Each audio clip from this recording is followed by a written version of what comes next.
Tense की इस तीसरे वीडियो में आपका बहुत बहुत स्वागत है। तो सबसे पहले हम लोग रिवीजन करेंगे जितना हमने सीखा है पिछले 2 वीडियो में। तो चलिए स्टार्ट करते हैं।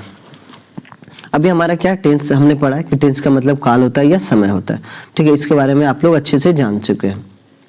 ठीक है, ये काल क्यों कहा जाता है? क्योंकि हमारे जीवन में ये 3 काल आते हैं। हमारे जीवन में 3 समय होते हैं, प्रेजेंट, पास्ट, फ्यूचर, जिसको हम लोग टेंस के प्रकार भी बोलते हैं। यानी टेंस कितने प्रकार के होते हैं?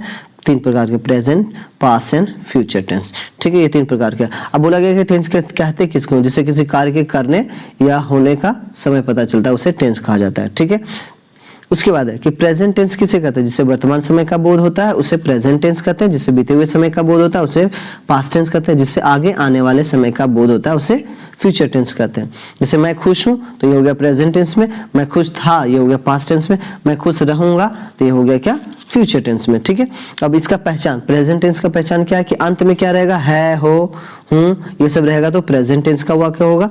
ठीक है, उसी तरीके से पास्ट में था, थे, थी, या, ये रहे तो पास्ट टेंस का होगा वो सेंटेंस। अगर गागे गी रहे तो समझ जाना कि ये फ्यूचर का है। ठीक है, अब टेंस का तात्पर्य किससे? टेंस का तात्पर्य आपका वर्ब से। अगर वर्ब नहीं तो टेंस ही नहीं रहेगा, इसलिए टेंस का तात्पर्य किससे? वर्ब से होगा। इसके बाद हमने पढ़ा था नंबर। नंबर का मतलब होता है वचन या संख्या। ठीक है, नंबर क्या है? नंबर जिसे किसी एक या एक से अधिक व्यक्ति, वस्तु, स्थान, जानवर के नाम का बोध हो।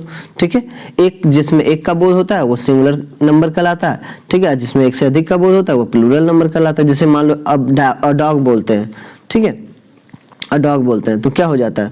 अ डॉग हो जाता है सिंगुलर, या डॉग बोलते हैं तो वही सिंगुलर का बोध कराता है। उसी तरीके से हम इसमें एस या एस लगा के बनाते हैं। जैसे मान लो डॉग का डॉग्स कर दिए तो ये हो गया प्लूरल। और इनको बनाने के कई सारे नियम हैं। ठीक है, जिसका आप डिटेल चैप्टर पढ़ना पड़ेगा, आप आगे पढ़ेंगे, इसका मैं वीडियो बनाने वाला हूँ।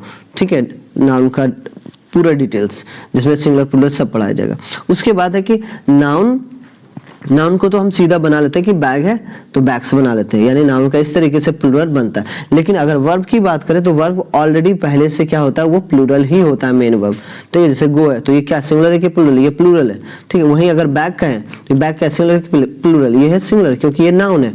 ठीक है, इसको प्लूरल बनाने के लिए हम लोग एस या एस लगाते हैं, बैग्स में लगाते हैं इस तरीके से। ठीक है, और बहुत सारे ऐसे रूल है जिसमें एम एन मैन है तो इसका वॉल चेंज हो जाएगा। ठीक है, एम एन मैन कर देगा। और इसी तरीके से ये थोड़ा सा उल्टा चलता है। आपको ये समझना पड़ेगा कि वर्ब उल्टा चलता है। गो है तो वो ऑलरेडी प्लूरल है, इसको सिंगुलर बनाने के लिए क्या करते हैं? गोज करते हैं। इसी तरीके से हम ही क्या है? सिंगुलर, तो सिंगुलर के साथ सिंगुलर लगाते हैं, गोज। ठीक है, ये चीज आपको याद रखना पड़ेगा, ये आप पढ़ चुके हैं। ठीक है, इसके भी डिटेल आने वाले हैं वीडियो।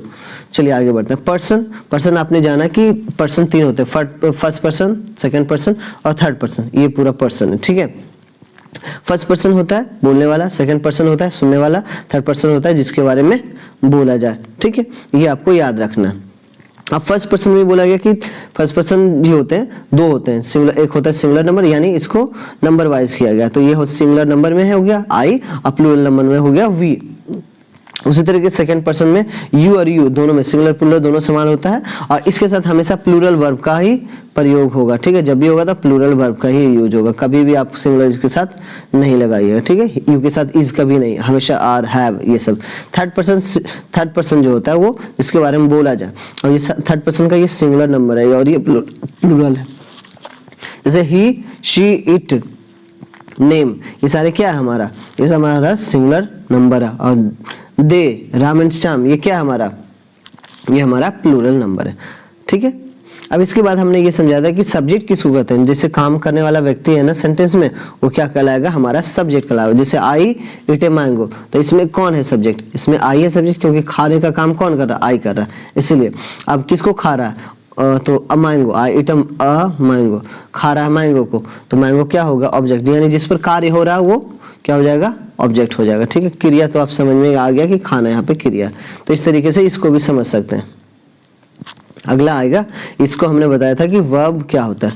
ठीक है, और verb that denotes doing something, happening something and being something. Hindi में अगर इसको देखें, जिसे किसी कार्य का बोध होता है उसे क्या कहते हैं? चाहे किसी भी प्रकार का कार्य हो, चाहे अपने हो रहा हो, ठीक है, चाहे कोई कर रहा हो, चाहे कुछ होने का बोध हो। ठीक है, तो ये वर्ब कहलाता है। अब वर्ब क्या होता है ये देख लीजिए एग्जांपल। वर्ब 2 प्रकार के होते हैं, एक मेन वर्ब होता है, एक हेल्पिंग वर्ब होता है। मेन वर्ब के 3 नाम यहाँ पे, main verb, principal verb, lexical verb, helping verb. और ऑक्सिलरी वर्ब, तो ये सारे वर्ब है। अब ये कि मेन वर्ब यहाँ पे लिखे हुए एग्जांपल्स बहुत सारे, और ये हेल्पिंग वर्ब के एग्जांपल्स हैं, तो इसको याद रखना है थोड़ा सा। जैसे इज, एम, आर, वाज, वर, ये सारे हैं आपके हेल्पिंग वर्ब। और प्ले, कट, गो, कम, बीट, हर्ट, अब्यूज, ये सारा आपका मेन वर्ब है, ठीक है। अब बोले कि मेन वर्ब के कितने रूप होते हैं? मेन वर्ब के 5 रूप होते हैं, V2, V1, V2, V3, V4, V5। जैसे गो, वेंट, गोन, गोइंग, गोज, इसके भी रूल्स हैं, बट रूल्स आपको कोई काम नहीं करेगा V1, V2, V3 याद करने के, आपको सिंपल इसको पढ़ के याद करना पड़ेगा, ठीक है। लास्ट में एक और भी चीज लिखा हुआ है कि सिंगुलर सब्जेक्ट के साथ सिंगुलर वर्ब का प्रयोग किया था, मैंने पहले भी किया जाता है। सिंगुलर सब्जेक्ट के साथ सिंगुलर वर्ब का प्रयोग किया जाता है, मैंने पहले भी आपको आगे बता चुका हूं, ठीक है। आगे बढ़ते हैं अब ये भी याद रखना है आपको कि सिंगुलर सब्जेक्ट के साथ सिंगुलर वर्ब और प्लूरल सब्जेक्ट के साथ प्लूरल वर्ब, ये मैंने बता दिया वीडियो में। आगे आने वाले डिटेल वाले सिंटेक्स वाले वीडियो में ये पूरा समझाया जाएगा आपको। अब है टेंस, समय या काल, ये पहले भी जान चुके हैं। अब क्या है कि इतना अगर आपने डिटेल में थोड़ा बहुत भी जाना होगा, ठीक है, तो आपको टेंस समझ में आएगा आसानी से, पूरा समझ में आएगा, ठीक है, कोई दिक्कत ही नहीं रहेगा। क्या सब्जेक्ट होता है, क्या ऑब्जेक्ट होता है, अगर इसमें दिक्कत रहता है तो फिर दिक्कत होता है, अभी कोई दिक्कत ही नहीं है। तो तीनों बोला कि तीनों टेंसेस के 4 भेद होते हैं, ठीक है। प्रेजेंट टेंस, ठीक है, प्रेजेंट टेंस के कितने भेद? 4 भेद, ध्यान से समझिएगा। देखिए 4 भेद कैसे, तो सिंपल प्रेजेंट टेंस इसको बोलते हैं, प्रेजेंट इंडेफिनिट टेंस। दूसरा है कि present continuous tense, present progressive tense और प्रेजेंट इम्परफेक्ट टेंस। ये एक ही टेंस है लेकिन नाम 3 है, ये भी एक ही टेंस है लेकिन नाम 2 है, ठीक है। इसी तरीके से सब में देखेंगे आपको मिलेगा। तो पहले प्रेजेंट का देख रहे हैं, उसी तरीके से प्रेजेंट परफेक्ट टेंस, और उसी तरीके से आपका प्रेजेंट परफेक्ट कंटीन्यूअस टेंस, ठीक है।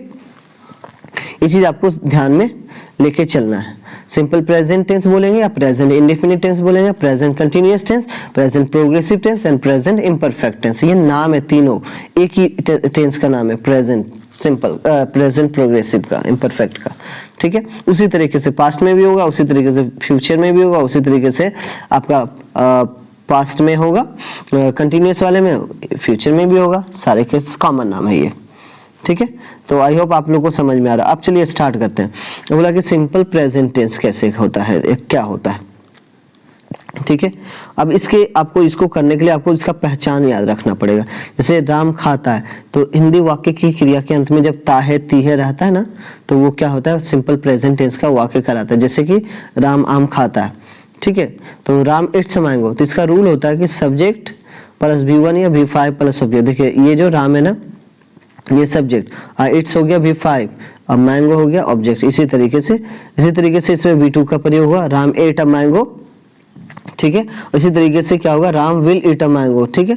आपको इस तरीके से बना लेना है। अगर आपको समझ में आ रहा है तो सही है, ठीक है। इसके वीडियोस हैं आने वाले, ठीक है, आगे आने वाले वीडियो हैं, अगर आप देखना चाहते देखिए। यहाँ देखिए पूरा डिटेल आप पढ़ने वाले हैं, ठीक है। ये समझ में आ रहा है, ये पूरा डिटेल अभी पूरा पढ़ेंगे आप। तो आप इसका स्क्रीनशॉट ले सकते हैं या अपने कॉपी में सिंपल में समझने के लिए इसको लिख सकते हैं। सारे रूल यहाँ पे दिए हुए हैं, ठीक है। देखिए सारे रूल है, ठीक है। ये रूल आप लिख सकते हैं और एग्जाम्पल के साथ समझ सकते हैं। जैसे एक बार मैं आपको जैसे 1 का 12 हमें